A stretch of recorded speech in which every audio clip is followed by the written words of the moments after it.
I built a $1 billion empire with nothing but ambition and ruthless determination. Love? A distraction for the weak. Then she walked into my boardroom, with fierce intelligence and a smile that cracked my carefully constructed walls. Now, I'd trade every penny to keep her in my life. If you've ever doubted that true love exists, or that people can change, stay with me for the next half hour. My story might just restore your faith in the power of unexpected connections. Subscribe now and turn on notifications so you never miss another life-changing story like this one. My name is Julian Carter, and by the time I turned 38, I was worth over $4 billion. Not that I was counting. My wealth was simply a scoreboard that proved I was winning at the only game that mattered: business. Every morning, I'd wake up in my penthouse overlooking the city, the skyline dotted with buildings bearing my name. My suits were custom-made in New York. My watches cost more than most people's homes. And my private jet? Always fueled and ready. I had everything money could buy, and I convinced myself that was enough. Love? I'd laugh whenever the topic came up. A chemical reaction designed to ensure reproduction. I'd tell whoever was unfortunate enough to bring it up at dinner parties. An evolutionary trick that fades once it's served its purpose. People would nervously laugh, thinking I was being provocative, but I meant every word. I'd seen the evidence firsthand. My parents' marriage was a masterclass in mutual destruction. My father, a moderately successful businessman, married my mother for her family connections. She married him hoping he'd become the man she imagined. They spent 20 bitter years proving each other wrong, their arguments echoing through our oversized house, punctuated by slammed doors and lengthy silences. The day they finally divorced was the first honest thing they'd done since saying, "I do." Then there was Vanessa, my college girlfriend. I wasn't always this cynical, believe it or not. Back then, I was building my first company from my dorm room, working 18-hour days fueled by energy drinks and ambition. Vanessa stood by me, or so I thought. 3 years together, and I was actually considering a future with her. Then my first app sold for 7 figures. The morning after the news broke, I caught her texting another guy about how she'd hit the jackpot with me. That night, I ended it, and decided relationships were just another business transaction, but with terrible ROI. So I poured everything into my companies. Where other CEOs played golf, I reviewed market analyses. While they took vacations, I scouted emerging markets. Relationships came and went. Beautiful, sophisticated women who understood the arrangement. No promises, no future, no love. Just mutual benefit. Until it wasn't mutual anymore. My penthouse had floor-to-ceiling windows, museum-quality art, and not a single photograph of friends or family. My assistant kept track of birthdays and sent appropriate gifts on my behalf. I hosted dinner parties that made the society pages, but felt nothing when the last guest left. The emptiness. Just another cost of success, I told myself. And I was willing to pay it. Every day followed the same efficient routine. 5 a.m. workouts with my trainer. Breakfast while reviewing overnight reports from Asian markets. Meetings where I was both feared and respected. Dinners with people who wanted something from me. Then back to my empty penthouse, to prepare to do it all again the next day. The routine was reliable, safe, controllable. You need someone special in your life, my sister Rachel Carter would say during our monthly calls. I'd change the subject. What I needed was to close the Singapore deal, or launch the new investment fund, or acquire that promising tech startup. The business was my oxygen, my purpose, my identity. Everything else, especially love, was a distraction I couldn't afford. Then came that Tuesday in April, a routine board meeting for one of my charitable foundations. Tax write-offs that occasionally did some good.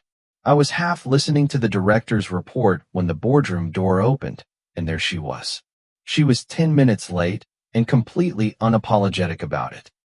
Amara Collins strode into the boardroom like she owned it, not me. "Sorry for the delay," she said, though her tone suggested she wasn't sorry at all.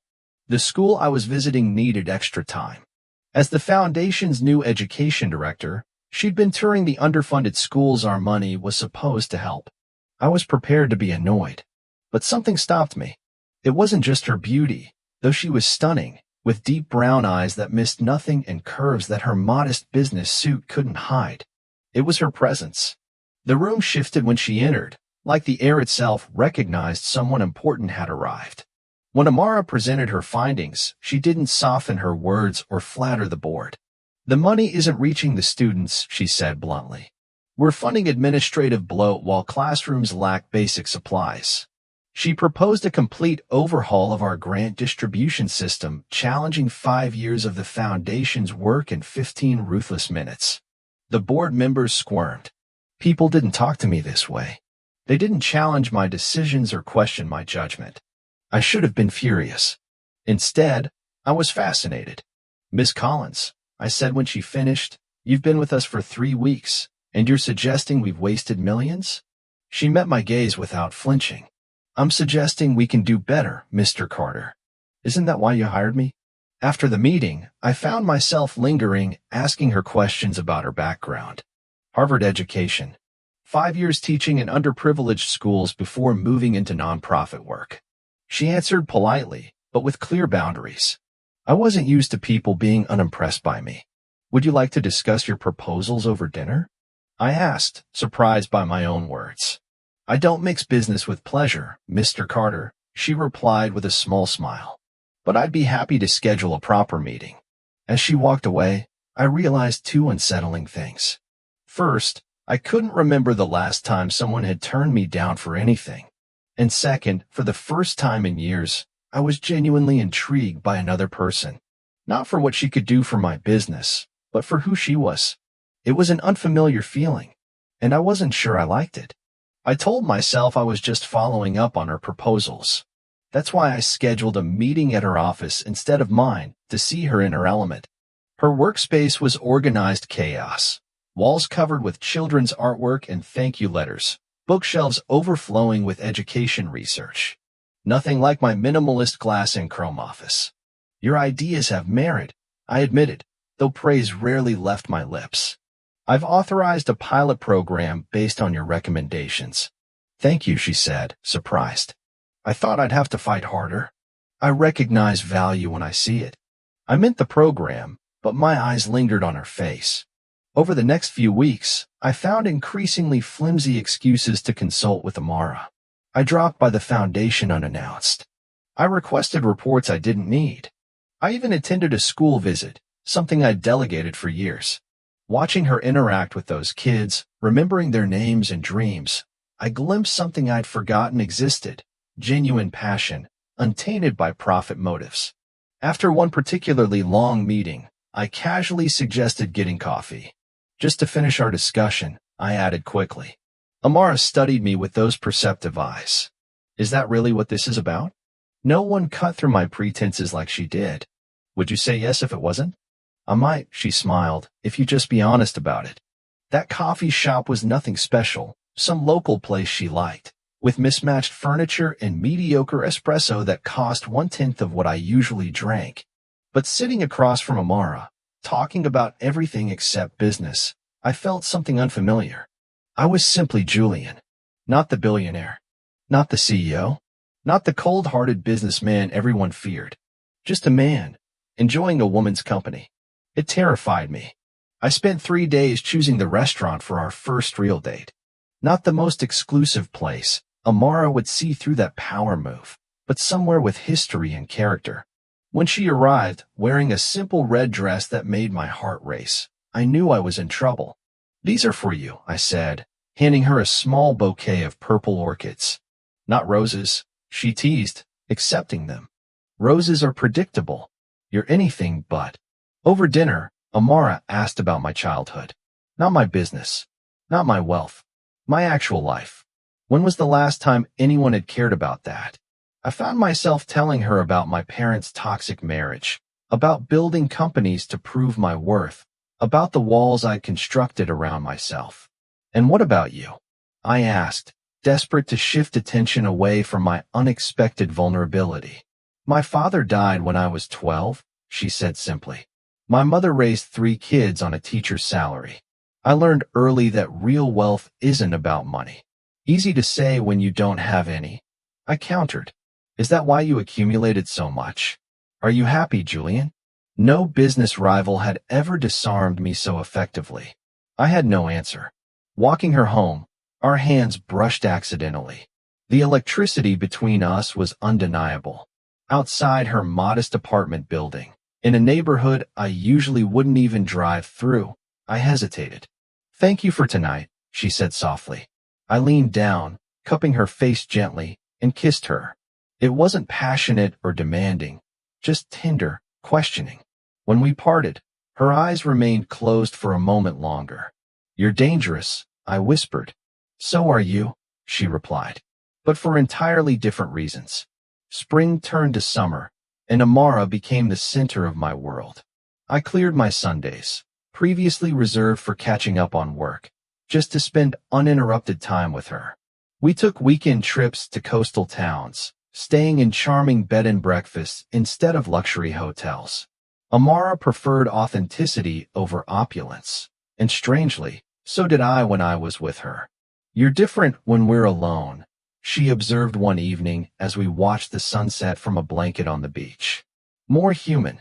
Maybe I'm just becoming who I should have been all along, I admitted, pulling her closer. The physical aspect of our relationship developed naturally. Each touch, each kiss felt significant, not just passion, but communication. When I held her against me, feeling her heartbeat, I understood, for the first time, what people meant by home being a person, not a place. But old habits die hard. I still checked my phone compulsively, still canceled plans when crisis struck at work, still retreated behind walls when vulnerability felt too threatening. You can't compartmentalize me, Amara warned after I missed her community fundraiser for an emergency board meeting. I won't be the woman you see when it's convenient. That's not what you are to me, I insisted, though I couldn't articulate what she was. The word love remained locked behind my ribs, unspoken. Then the Singapore deal, my company's biggest expansion yet, began collapsing. 3 years of work unraveling in real time. I disappeared into crisis mode for 2 weeks. Ignored Amara's calls. Canceled our anniversary dinner without explanation. When I finally emerged, the deal salvaged, but my relationship in ruins. Amara was waiting in my penthouse. The security staff had let her in. Another boundary I'd never allowed anyone to cross. I'm done, Julian, she said quietly. I can't compete with your empire. You don't understand, I argued. This deal means everything. That's exactly the problem, she interrupted. Nothing should mean everything, except the people you love. Do you even know what that word means? As she walked toward the door, something broke inside me. The thought of returning to my life before Amara, successful, but empty, suddenly seemed unbearable. I love you, I blurted out, the words unfamiliar on my tongue. I've never said that to anyone before. But I love you, Amara. She turned, tears in her eyes. Words are easy, Julian. But love isn't words. It's choices. Every day, you choose what matters most. After she left, I stood at my window overlooking the city. All those buildings, deals, dollars. What did they amount to without someone to share them with? For the first time, I saw my empire for what it was, not a testament to my worth, but a fortress that kept everyone out. I had to make a choice. And for once, business wouldn't win. 3 days later, Amara opened her door to find me standing there with a small duffel bag. What's this? She asked. I've stepped down as CEO, I said simply. Effective immediately. Her eyes widened. Julian, that's not what I'm not giving up my companies, I clarified. Just changing my role. I've appointed a new chief executive who's better at managing than I am. I'll still be on the board, but no more 80-hour weeks. No more missed anniversaries. Before she could respond, I continued. I've also donated half my wealth to establish a new education foundation, one you'll run if you want to. And I've booked us tickets to Bali for a month. But only if you're willing to give me another chance. Julian, she whispered. What happened to you? I realized something, I said, taking her hands. Money can rebuild a business empire, but nothing can replace what we have. You changed everything for me, Amara. You made me see that success without love is just expensive failure. In Bali, under stars brighter than any city skyline, I asked Amara to marry me. Not with a flashy diamond that screamed wealth, but with a simple band embedded with two small stones. One from my birthplace, one from hers. I never believed in love, I told her as we stood barefoot on the beach. I thought it was a weakness, a distraction, a myth people told themselves to feel less alone. Then you crashed into my life and proved me wrong about everything. You didn't fall for my money or power. You challenged me to be better, to be real, to be worthy of someone like you. As she said yes, tears streaming down her face, I finally understood what had been missing from my billion-dollar life. Meaning, purpose beyond acquisition, connection that couldn't be bought or sold. A year ago, I was Julian Carter, billionaire businessman, emotionally bankrupt. Today, I'm just Julian, Amara's husband. A man learning that the greatest investment isn't in stocks or real estate, but in the people we love. My empire hasn't fallen. It's simply expanded to include what really matters. If this story touched your heart, hit that like button and share it with someone who needs to believe in love again. Comment below with your own unexpected love story, and subscribe for more real stories that prove love can find us when we least expect it.